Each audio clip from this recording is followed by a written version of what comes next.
সর্বপ্রথম ঈশ্বরকে ধন্যবাদ দিই। ঈশ্বর আমাদের সুন্দর একটি সুযোগ করে দিয়েছেন তার বাক্য বলার জন্য।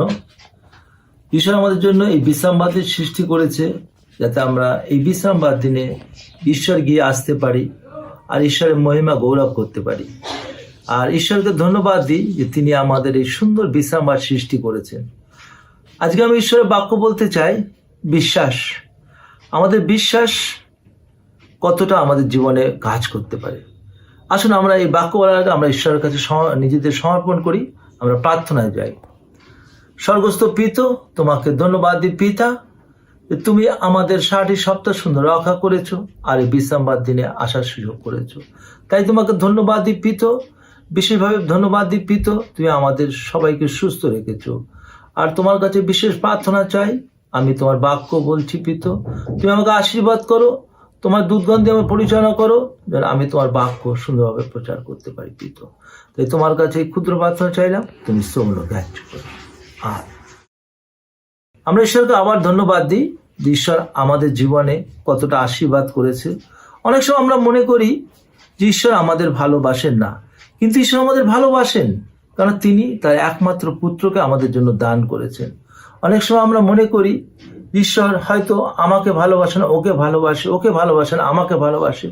কিন্তু আমরা যখন দেখলাম এই করুণা আমাদের জীবনের সবার করুণা আসছে, কিন্তু ঈশ্বর আমাদের প্রত্যেককে আশীর্বাদ করেছেন, আমাদের সুস্থ রেখেছেন। ঈশ্বর আমাদের এই করুণাতে আমরা ঈশ্বরের কাছে আসার জন্য অনেক সুযোগ পেয়েছি। আমার মনে হয়, আমি পার্সোনালি বলতে চাই, যখন আমাদের জীবনে অনেক সময় আমরা কর্মস্থলে এত ব্যস্ত ছিলাম যেখানে হয়তো ঈশ্বরকে ডাকার সুযোগ মতো পেতাম না, কিন্তু এই করুণায় আমাদের প্রত্যেককে ঈশ্বর সে সুযোগ করে দিয়েছে।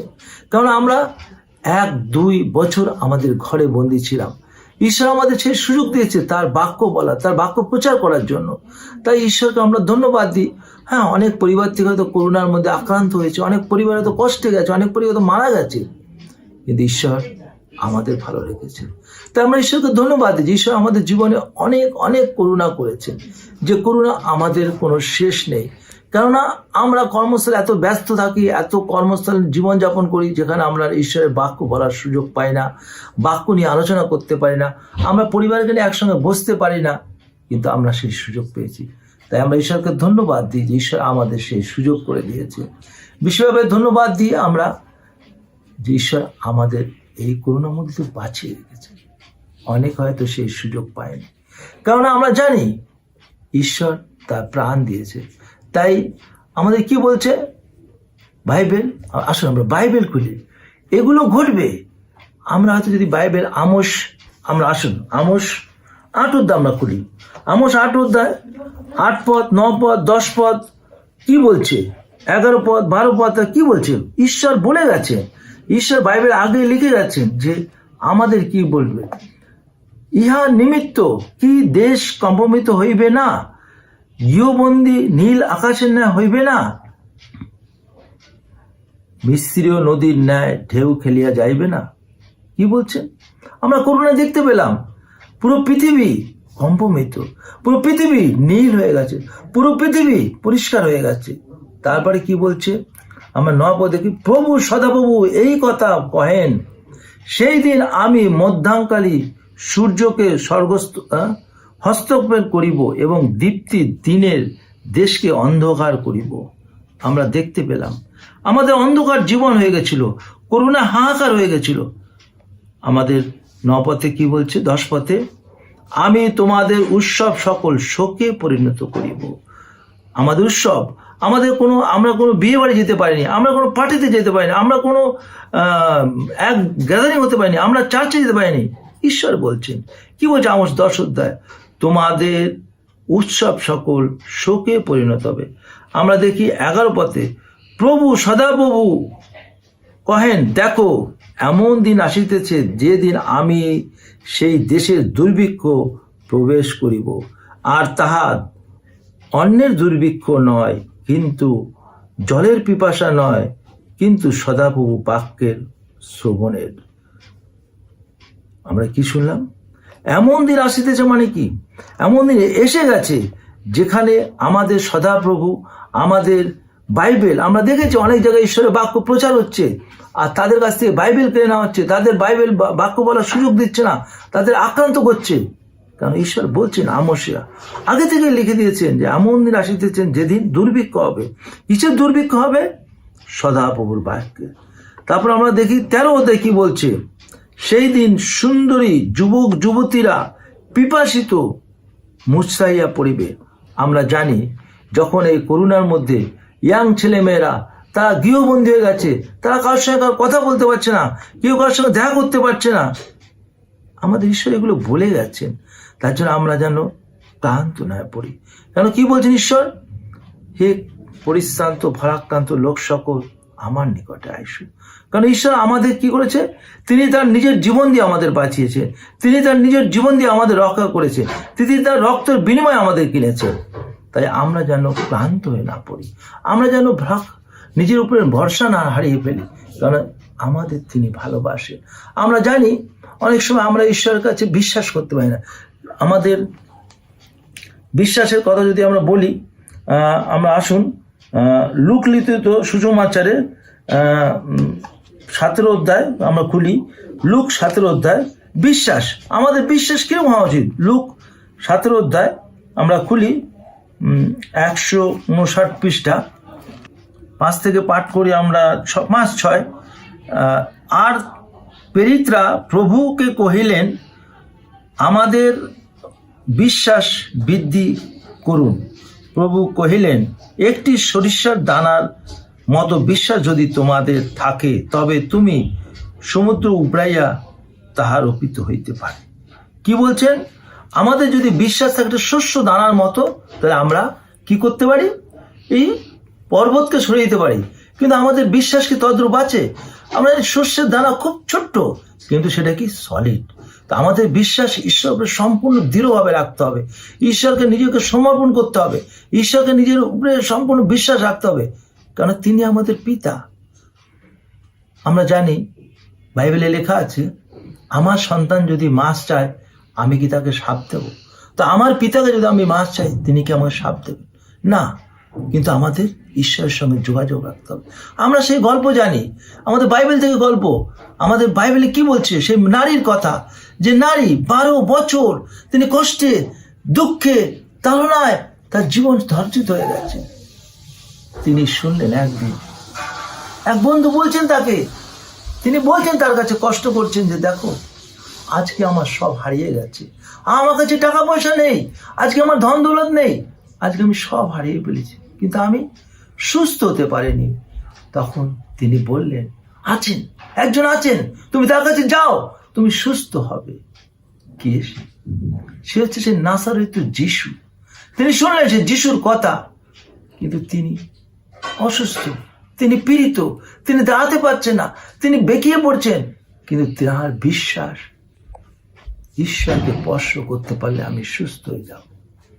তার বিশ্বাস ঈশ্বরকে স্পর্শ করতে পারলে আমি সুস্থ হয়ে যাব। আমাদেরও তদ্রূপ বিশ্বাস রাখা উচিত যে জীবিত ঈশ্বর তিনি আমাদের ভালোবাসেন। তিনি ক্রুশের উপরে প্রাণ দিয়ে বলছেন, পিতা ইহাদিওকে ক্ষমা করো, ইহারা কি করিতেছে জানে না। সে নারী যখন ঘরের মধ্যে বসেছিলেন, শুনতে পাচ্ছেন হোসান্না হালেলুয়া, হোসান্না হালেলুয়া, তিনি জিজ্ঞেস করলেন, কিসের এত আওয়াজ, কিসের এত চেঁচামেচি, কিসের এত আওয়াজ?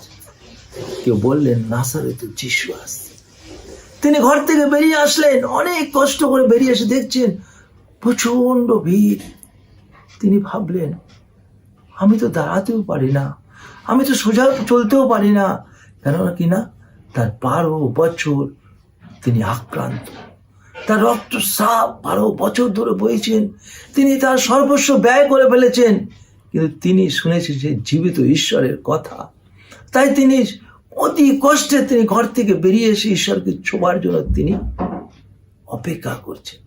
তিনি সে ভিড়ের মধ্যে চলে গেছেন, তিনি পড়ে গেছেন, আবার উঠেছেন, কিন্তু ঈশ্বরকে তিনি ছুঁতে পারছেন না, কারণ প্রচুর লোক তার সামনে গমনাগমন করছে। কিন্তু তিনি কি বলছেন, আমাকে ঈশ্বরকে ছুঁতেই হবে, আমাকে সুস্থ হতেই হবে। আমরাও নিজেদের যদি মনে করি আমাদের পাপ থেকে দূরে আসতে হবে, আমাদের ঈশ্বরের বাক্য প্রচার করতে হবে, আমাদের যদি ঈশ্বরের কাছে আসতে হবে, আমাদের চার্চে যেতে হবে, আমাদের কষ্ট করতে হবে, কারণ তার জন্য ঈশ্বর আমাদের ক্রয় করেছে। প্রিয়জন ভাই বোন, সেই নারী কি করলেন? তিনি অনেক কষ্ট করে সেই নাসরেত যিশুর কাপড় ছুঁয়ে ফেললেন। আর যিশু কি বললেন, কে কে আমাকে স্পর্শ করিলেন? বাইবেল কি বলছে? আসুন আমরা বাইবেল খুলি, আগে আমরা বাইবেল খুলি আমাদের সেই মথি 5 অধ্যায় 27 থেকে 34 পদ আমরা পড়ি।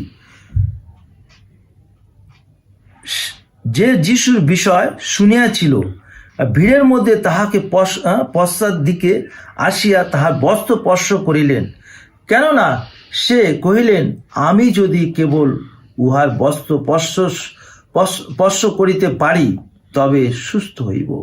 আর তৎক্ষণে তাহার রক্তস্রাব শুকাইয়া গেল, আর অমনি যে ওই রোগ হইতে মুক্ত হইয়াছে ইহা শরীরে টের পাইলেন। কি বলছেন এখানে? তার বিশ্বাস ছিল, যদি আমি ঈশ্বরকে ছুঁতে পারি, ঈশ্বরকে ধরতে পারি, তাহলে আমি আমার এই অসুখ থেকে আমি মুক্ত পাবো। তিনি তার বস্ত্র স্পর্শ করতে তিনি বললেন, আমাদের প্রভু যিশু বললেন, কে আমাকে স্পর্শ করিয়াছে? আর শিষ্যরা বলছেন, পিতা আপনি কি বলছেন? আপনাকে এত লোক ছুঁইছে, আপনার গায়ে এত লোক পড়ে যাচ্ছে, আপনি বলছেন আপনাকে কে স্পর্শ করিলেন? আমাদের প্রভু যিশু তিনি দাঁড়িয়ে গেলেন, তিনি পিছনে তাকিয়ে দেখলেন এক নারী, তিনি মাথা নিচু করে কাঁপছেন, ভয়ে শিউরে উঠছেন। তিনি বলছেন, যাও, তোমার বিশ্বাস তোমাকে সুস্থ করলেন, যাও, তোমার বিশ্বাস তোমাকে সুস্থ করলেন। আমাদের বিশ্বাস কোথায়? আমাদের যদি বিশ্বাস থাকতেন, আজকে আমরা ঠিক সেই নারীর মতো সুস্থ হতে পারতাম, কারণ আমাদের সেই বিশ্বাস নেই। আমরা জানি যিশু তার সন্তানকে বললেন, যাও সমুদায় জগতে তুমি গিয়ে প্রচার করো। আমার খাওয়ারে অনেক মেষ আছে, কিন্তু মেষ চড়াবার মতো কেউ নেই। আজকে আমাদের ঠিক তদ্রূপ হয়েছে। আমাদের আজকে হাহাকার, আজকে আমাদের অনেক কষ্ট দুঃখ বাক্যের জন্য, আজকে আমাদের চার্চে লকডাউন, আজকে আমাদের গৃহবন্দী, কিন্তু কোথায় ঈশ্বরের কাজ? আমরা আসুন ঈশ্বরের কাছে যাই। যেমন সে নারী, তার বিশ্বাস ছিল, তিনি ছুটে গেছেন, ঈশ্বরকে স্পর্শ করেছেন, ঈশ্বর তাকে সাহায্য করেছেন। কেননা ঈশ্বর বলছেন, যে আমাদের মরে তার জন্য আমি অনন্ত জীবন দান করি। কারণ ঈশ্বর জানেন যে সেই সন্তান আমার জন্য মারা গেছেন, আমরা তার জন্য জীবন দেব। অনেক সময় আমাদের জীবনে অনেক কঠিন বেদনা আসে, অনেক দুঃখ আসে, অনেক কষ্ট আসে, কিন্তু আমাদের কি আছে? জীবিত ঈশ্বর আছে। আমরা ঈশ্বরকে ভুলে না যাই, ঈশ্বরকে যেন আমরা সবসময় মনে করি, ঈশ্বরের পথে আমরা চলার চেষ্টা করি। অনেক সময় আমাদের কষ্ট হয়, অনেক সময় আমাদের দুঃখ হয়, অনেক সময় আমাদের বেদনা হয়, অনেক সময় আমাদের রাগ হয়। আমি কেন এটা পাইনি, আমি কেন এটা হয়নি, আমার কেন এটা আসেনি। প্রিয়জন, ঈশ্বর আপনাদের প্রত্যেককে ভালোবাসে। ঈশ্বর চান না কেউ বিনষ্ট হোক। কারণ তিনি যখন ক্রুশে প্রাণ দিচ্ছিলেন কি বলছিলেন? পিতু, ইহাদিওকে ক্ষমা করো, কেননা ইহারা কি করতেছে জানে না। পিতু, আমি এদের জন্য কি দিয়েছি? নিজের প্রাণ দিয়েছি। আমার প্রিয়জনেরা, সে নারী যেমন তার বিশ্বাস দিল, সে নারী যেমন কষ্ট করে ঈশ্বরকে স্পর্শ করেছেন, আজকে আমরা আমাদের সন্তানদের, আমাদের পরিবারকে, আমরা অনেক কষ্ট হয়, অশান্তি হোক, তবু আমরা তাকে চার্চে নিয়ে যেতে পারি। কারণ ঈশ্বর এই সুন্দর দিন আপনার আমার জন্য সৃষ্টি করেছেন। কারণ আমাদের আর সময় নেই, আমাদের সময় খুব সন্নিকট। কারণ আমরা বাইবেল থেকে দেখতে পাচ্ছি, আমোসে দেখলাম আমরা পৃথিবীর শীর্ষ। তাই প্রিয়জন বন্ধু, আমার আপনজন, আমরা প্রত্যেকে রিকোয়েস্ট করি আপনাদের যেন আমরা ঈশ্বরের কাছে আসি, ঈশ্বরের আরো সন্নিকটে আসি। কেননা আর আমাদের সুযোগ হয়তো পাবো না। আমরা হয়তো কালকেও করোনায় মারা যাব, হয়তো আমরা নানান পরিশ্রমের মধ্যে যাব, কিন্তু আমাদের এই সুযোগ আসবে না। তাই আপনাদের কাছে আমার বিশেষভাবে অনুরোধ, বাইবেলকে আমরা ঘরে না লুকিয়ে রাখি, বাইবেলকে আমরা বিছনার তলে না লুকিয়ে রাখি। বাইবেল এমনই এক বাক্য, ঈশ্বর জীবিত বাক্য, যেখানে আমরা ঈশ্বরকে জীবন্ত, ঈশ্বরকে প্রচার করতে পারবো, যেখানে আমরা ঘর থেকে বেরিয়ে ঈশ্বরের বাক্য বলতে পারবো। আমরা এখন দেখছি ঈশ্বরের বাক্য দ্রুত প্রচার হচ্ছে, আমরা অনলাইনে দেখছি, মোবাইলে দেখছি, ফেসবুকে দেখছি। ঈশ্বর বলেছেন, আমি প্রচার না করলে পাথর প্রচার করবে। আর তাই আজকে সেই দিন এসে গেছে। তাই প্রিয়জনেরা, আসুন, আমাদের এই সুন্দর বিশ্রামবার দিন দিয়েছেন। আমরা অ্যাডভেন্টিস পরিবার জন্ম হয়েছি, ঈশ্বরকে ধন্যবাদ দিই। অনেক হয়তো ঈশ্বরকে জানতেও পারেনি, অনেক হয়তো জানার চেষ্টা করছে, সুযোগ পায়নি, আমরা সেই সুযোগ পেয়েছি। তাই আপনাদের কাছে বিশেষভাবে আমার অনুরোধ থাকলো, আমরা বাইবেল পড়ি, আমরা সপরিবার পড়ি, আমরা প্রতিবাসকে পড়ি, যেন আমরা ঈশ্বরের কাছে আসতে পারি। আমি একটি ছোট্ট গল্প বলতে চাই। এই কিছুদিন আগে আমাদের বড়দিন গেছে। বড়দিন আমরা অনেক আনন্দ করেছি, অনেক কেক খেয়েছি, অনেক নতুন নতুন খাবার খেয়েছি। একটি ছোট্ট সন্তান, সে তার মাকে বায়না করছিল, মা আমাকে একটি কেক দাও। আমার খুব ইচ্ছে। তার মা কার বাড়িতে কাজ করত। তিনি তার ম্যাডামকে গিয়ে বলছে, ম্যাডাম আমাকে একটু সাহায্য করবেন, আমার ছোট মেয়ে একটি কেক খেতে চায়। সে মহিলা বলছে, তোমার মেয়ে কি পাগল? তুমি জানো এই ক্রিসমাস কেক কত দাম? আমরা ক্রিসমাস পালাচ্ছি। সেই মহিলা বলছে, আমার একটি মাত্র সন্তান। সে ম্যাডাম বললেন, ঠিক আছে, তুমি কালকে ওই মার্কেটে চলে আসবে তোমার মেয়েকে নিয়ে, আমি তোমার মেয়েকে একটা কেক দেব, কিন্তু এই টাকা আমি তোমার মায়না থেকে কেটে নেব, এই টাকা আমি তোমার মায়না থেকে কেটে নেব। তিনি বললেন, ঠিক আছে। সেখানে একটি বৃদ্ধ ভিখারি বসেছিলেন। বলছে, মা আমাকে একটু কেক খাওয়াবে। সেই সন্তান সেই কেকটি তার হাতে তুলে দিলেন। আর সেই ম্যাডাম দেখছেন, এই ছোট সন্তান, সে আমার জন্য কেক খাওয়ার জন্য এত কিছু করছিল, আর তার মাকে বলছে, মা এই কেকটা আমি ভদ্রলোককে দিয়ে দিই। তার বলছে, দেবে তুমি? হ্যাঁ মা, আমি আবার পরে কিনে খাবো। আমাদের জীবন ঠিক তত্ত্ব হওয়া উচিত। আমরা যেন একজন অপরজনকে ভালোবাসতে পারি, তবেই আমাদের ঈশ্বর আমাদের আশীর্বাদ করবে। আমরা যেন সবসময় পরের জন্য চিন্তা করি, আমরা যেন পরের জন্য প্রার্থনা করি, আমরা যেন প্রতিবেশীর জন্য প্রার্থনা করি, আমরা যেন প্রতিবেশীকে ভালোবাসি, তবে ঈশ্বর আপনাকে ভালোবাসবে। আমরা যেন আমাদের নিজেদের জন্য কিছু না মনে করি। যেমন সে ছোট্ট সন্তান, তার অনেক ইচ্ছে ছিল সে কেক খাওয়ার জন্য। আমাদের বড়দিনে কত লোক আমাদের বাড়িতে আসে, কত গরিব লোক আসে, কত ভিখারি আসে, আমরা নিজেরা খুব আনন্দ করি, আমরা তাদের কথা মনেও করি না। কিন্তু সেই ছোট্ট সন্তান আমাদের শিখিয়ে দিয়ে গেল ভালোবাসা কতটা। সে ম্যাডাম তখন নিজে থেকে বলল, আই এম সরি বেটা, কাম, আমি তোমাকে আবার কেক দেবো। তাকে আরো বেশি করে কেক দিল। তাই আমরা যদি একজনের জন্য প্রার্থনা করি, ঈশ্বর আমাদের প্রার্থনা করবে, ঈশ্বর আমাদের ভালোবাসবে। আসুন আমরা একজন অপরজনকে ভালোবাসি, আমরা যেন একজন অ্যাডভান্টেজ করতে পারি, আমরা যেন এক পরিবারকে অ্যাডভান্টেজ করতে পারি, আমরা যেন এক বন্ধুকে অ্যাডভান্টেজ করতে পারি, তবে ঈশ্বর আপনাকে অনেক আশীর্বাদ করবে। আমি আপনাদের কাছে এই বলে শেষ করব। ধন্যবাদ।